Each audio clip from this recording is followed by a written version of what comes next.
நீங்க மாற்றி கேட்குறேன். இப்போ அவர் வந்து உச்சிஷ்ட நடிகர் சொல்றீங்க. அவர் தேர்தலில் நீ நிற்கவும் இல்லை, அவரோட ஓட் பெர்சன்டேஜ் என்னன்னு அவர் காமிக்கவும் இல்லை. ஆனால் அவருக்கு இப்போ நிறைய இடர்பாடுகள் வந்து கொடுக்குறாங்க. இப்போ பரந்தூர் விமான நிலையத்துக்கு விஷயத்துக்கு அவர் போய் அந்த இடத்துல போய் அவனை மீட் பண்ண முடியல, தனியாக ஒரு இடத்த தான் கொடுக்குறாங்க.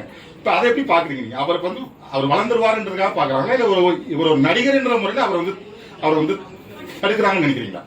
இல்லைங்க, இது என்னன்னா, ஒருத்தர் வந்து மக்கள் மத்தியில பயங்கர பிரபலமாகிறாரு அல்லது பிரபலமான ஒருத்தர் வந்து பேசும்போது அந்த பிரச்சனை வந்து அந்த பக்கத்துக்கு திசை மாறிடுது. இந்த பரந்தூர் விஷயமே விஜய் அங்க வந்ததுக்கு அப்புறம் அந்த முழு சப்போர்ட்டும் மக்களுடைய சப்போர்ட் அங்க வருதுன்னு வச்சுங்களேன்.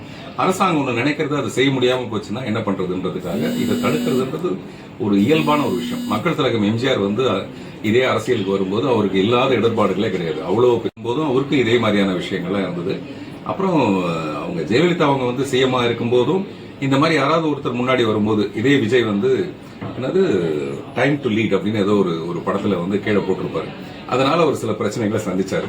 எப்பவுமே அந்த உயரத்தில் இருக்கிறவங்க அவங்கள தற்காத்துக்கிறதுக்காக அவங்க எல்லாருமே இதுதான். இது வந்து நான் சொல்றது கட்சி, இந்த கட்சி அந்த கட்சி எல்லாம் கிடையாது, எல்லாருமே செய்யற ஒரு விஷயம் தான். இதை மீறி ஜெயிக்க வேண்டியதுதான் அந்த புதுசா வரவங்களுடைய மிகப்பெரிய பொறுப்பாகவும் கடமையாகவும் விஷயமா இருக்கும். அப்படி ஜெயிச்சாதானே அது பெரிய வெற்றி. 2 பேர் ஓடி போய் ஃபர்ஸ்ட் பிரைஸ் ஒருத்தர் செகண்ட் பிரைஸ் ஒருத்தர் வாங்குறதுல பிரயோஜனம் கிடையாது. 100 பேர் ஓடி போய் அதுல ஒருத்தர் ஃபர்ஸ்ட் பிரைஸ் யார் வாங்குறாரு, அப்புறம் ரொம்ப பின்னாடி இருந்து ஒருத்தர் ஓடி வந்து ஜெயிச்சாருன்னா அது வெற்றி வந்து பெரிய வெற்றியா இருக்கும். அதனால இப்போதைக்கு விஜய்க்கு வந்து நம்ம வாழ்த்து சொல்லுவோம்.